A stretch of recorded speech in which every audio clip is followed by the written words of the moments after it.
Hi, and welcome back to the Speak English podcast. I'm David, and I'm so excited to be here with you today. Hey there, I'm Sarah, and we're thrilled you're joining us again. This podcast is all about helping you improve your English in practical ways. Exactly. Whether you're looking to get ahead in your career or simply want to sound more confident in business conversations, we've got you covered. Today, we're diving into some essential business phrases and tips that you'll use in meetings, emails, and presentations. That's right. We know that speaking English in the workplace can be a challenge, but with the right tools, you can make a big impact. Let's get started. All right, let's kick things off. One of the most common situations in business where English comes into play is during meetings. Whether you're presenting an idea or discussing a project, knowing how to express yourself clearly is key. And it's not just about using the right words, it's also about being confident in what you say. We'll focus on some key phrases today that you can use in any professional setting to sound more fluent and more natural. Exactly. You don't need to sound like a native speaker, but you do need to be clear and professional. In business, time is valuable, and you need to be able to communicate your thoughts effectively. Today, we'll teach you some phrases that will make your communication stand out in meetings, whether you're introducing a topic, agreeing with someone, or making a suggestion. Let's start with something simple but important. Introducing a topic in a meeting. A good way to start is by saying, "Let's begin with," or "I'd like to start by discussing." These phrases are great because they're clear, professional, and immediately let people know what the conversation will be about. Yes, and it's also important to be able to summarize what's been discussed. In business, meetings often jump from topic to topic, and being able to summarize key points shows that you're paying attention. A simple phrase like, "So, to recap," or "just to summarize," can be really helpful to make sure everyone is on the same page. Another crucial aspect of business communication is making suggestions. In meetings, you'll often be asked for your opinion or to suggest a solution to a problem. A great way to do this is by saying, "I would recommend," or "one possible solution could be." These phrases show that you're thinking critically about the situation and offer a way forward. And it's not just about making suggestions, but also about responding to them. If you're agreeing with a suggestion, a polite and professional way to do that is by saying, "I agree with that," or "That sounds like a good idea." But if you disagree, it's important to phrase it in a way that doesn't come off too strong. You can say, "I see your point, but have you considered?" This keeps the conversation respectful and constructive. Exactly, Sarah. And confidence plays a huge role in how you present yourself in business settings.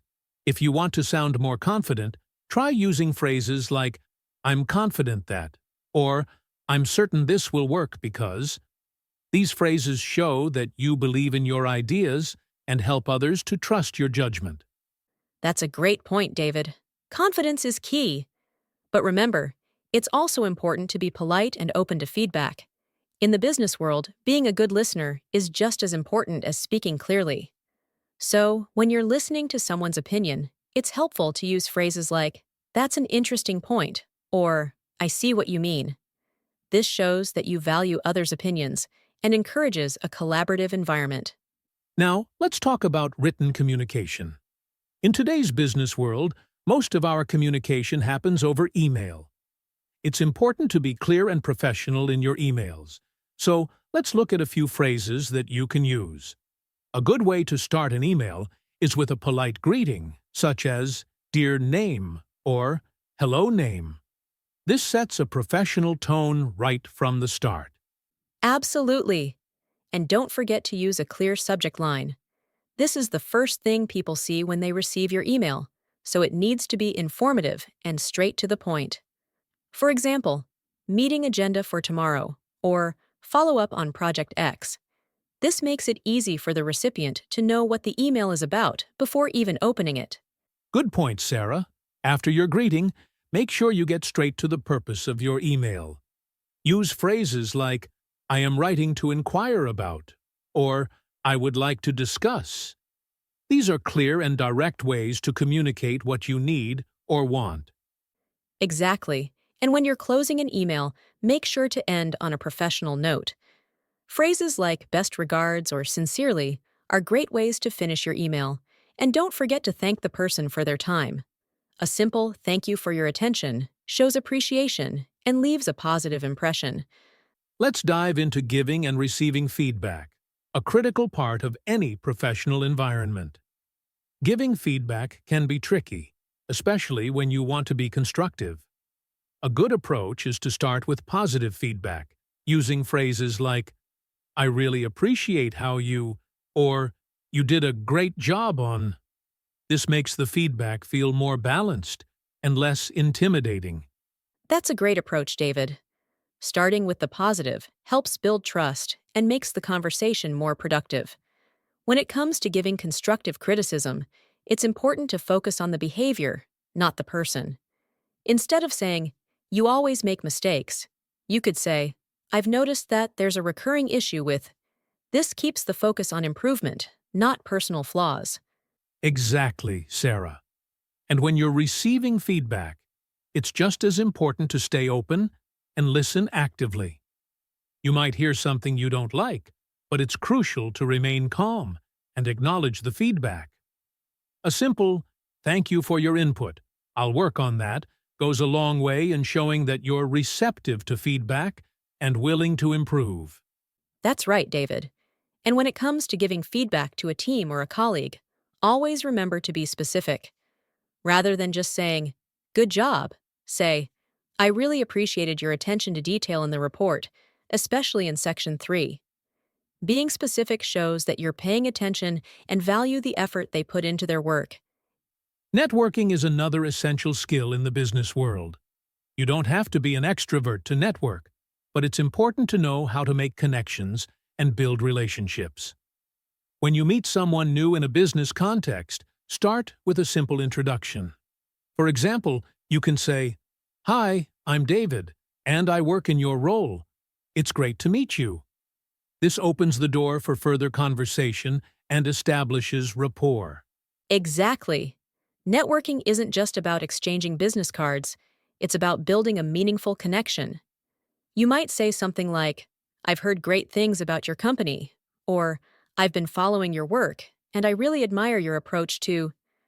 These types of comments show genuine interest and can lead to a more productive conversation.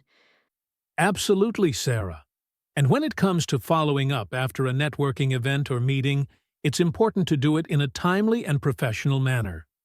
A quick email or LinkedIn message that says, It was great meeting you at event, and I'd love to continue our conversation, can help keep the connection alive. It shows that you value the interaction and are interested in building a professional relationship. Great point, David. Don't forget, networking is a two-way street. It's not just about what you can get out of the relationship, but also how you can help the other person. A good approach is to think about how you can offer value. For instance, you might say, I know someone who could help with your project. Would you like me to introduce you? This shows that you're thinking about how to support others, which makes your networking more effective. As we come to the end of our podcast today, let's talk about concluding a business conversation with clarity. Whether you're finishing a meeting, a call, or an email, it's important to leave no room for confusion. A good way to end a conversation is by summarizing the next steps. You might say, So, just to confirm, the next steps are. This ensures that everyone is on the same page. Exactly, David. A clear conclusion is vital in business.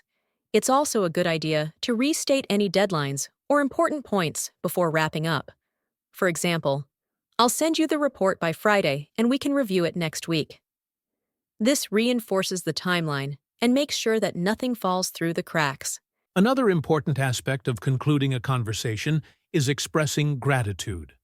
Whether it's in person or over email, a simple, Thank you for your time today, or I really appreciate your input, leaves a positive impression and strengthens your professional relationship.